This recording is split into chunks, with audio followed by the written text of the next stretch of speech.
Few sights this season will be as sad as Ferrari's Charles Leclerc holding his head in his hands before the start of the Monaco Grand Prix after being denied the chance to fight for a shock win from pole position at his home race.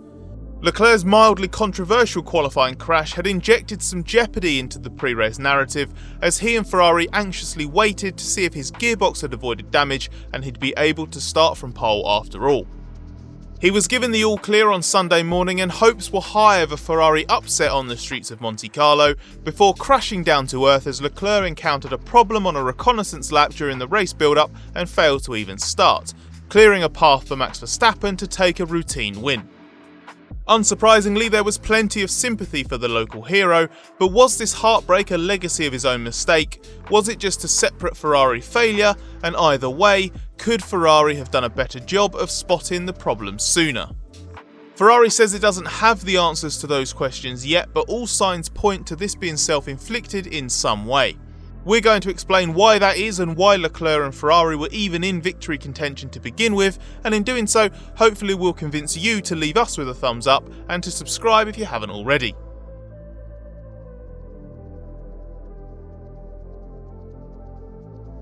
Ferrari had the pace and the opportunity to win this race, which is the first time we've been able to say that of the team since 2019. Ferrari has responded to its utterly miserable 2020 season with a much more respectable 2021 package and had already started the year with arguably the third fastest car, despite trailing McLaren slightly in the points. The Ferrari's been working visibly well all year, with a fantastically responsive front end, a trait that's absolute gold dust around Monaco's slow speed, short duration corners. The SF21 has been super quick in such corners all year, with apex speeds invariably significantly higher than those of the McLaren, which typically derives a similar lap time in a very different way, down the straights and through high-speed corners, neither of which give much payback in Monaco. With no long straights or fast corners to punish the Ferrari, it was suddenly up there with Red Bull and Mercedes. That was shown in the race even in Leclerc's absence, as Carlos Sainz Jr. chased the Mercedes of Valtteri Bottas in the opening stint and even briefly pressured race leader Verstappen at one stage as well after inheriting second. The car was dialed pretty much straight in on Thursday and the strong front end was working the tyres nicely, unlike some others, including the Mercedes. It also looked beautifully compliant over the curbs, giving Leclerc and Sainz the confidence to attack immediately. Perhaps the biggest indicator of that was Leclerc's response to missing almost all of first practice with, ironically, a gearbox problem. Lost track time is usually a huge setback in Monaco, but Leclerc was simply able to get on with it in FP2, and by the time qualifying rolled around on Saturday, he was utterly at one with the car and circuit. So if you combine a track that perfectly suits the 2021 package with the brilliance of Leclerc, he was a contender for pole for the first time in 2 years. Leclerc's way of hanging everything on the line in a qualifying lap has many times put his Ferrari further up the grid than it rightfully deserved. But taking that approach around Monaco always seems extra perilous, and so it proved.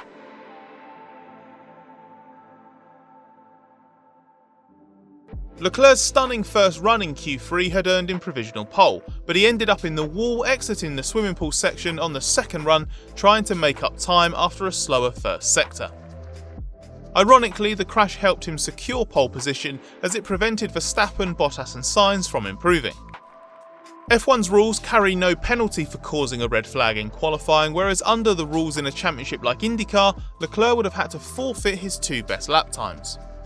Unsurprisingly, there were immediately conspiracy theories that Leclerc was shunted on purpose, echoing notorious Monaco qualifying sessions from seasons past.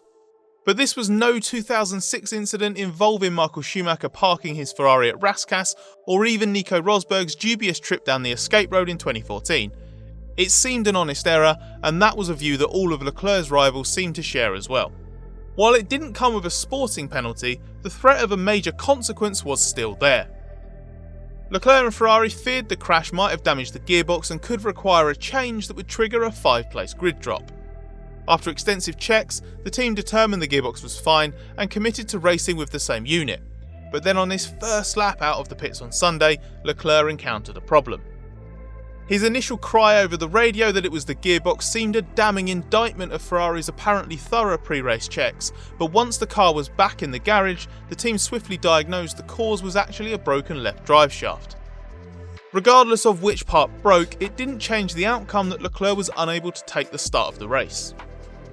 Ferrari's definitive conclusion of the cause of the failure, which we'll get to shortly, will ultimately determine whether Leclerc led to his own downfall. The 23-year-old has a reputation for being extremely self-critical when he makes mistakes, but he wasn't punishing himself for this one. He contended that, having found himself in the unlikely position of fighting for pole and victory, he was simply pushing as hard as possible to make the most of the opportunity. He even said on Sunday after missing the race that he wouldn't be changing this approach in the future.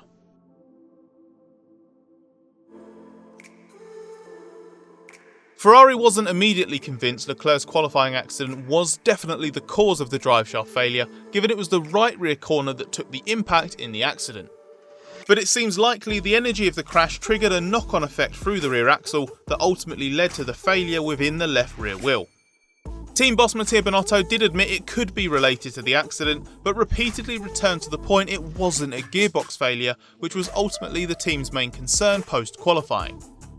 Unsurprisingly, Ferrari was very keen to stress no risk had been taken in its assessment of the gearbox itself. In addition, Ferrari contends that even if the gearbox had been changed, the failure would still have occurred because the parts in question would have remained on the car.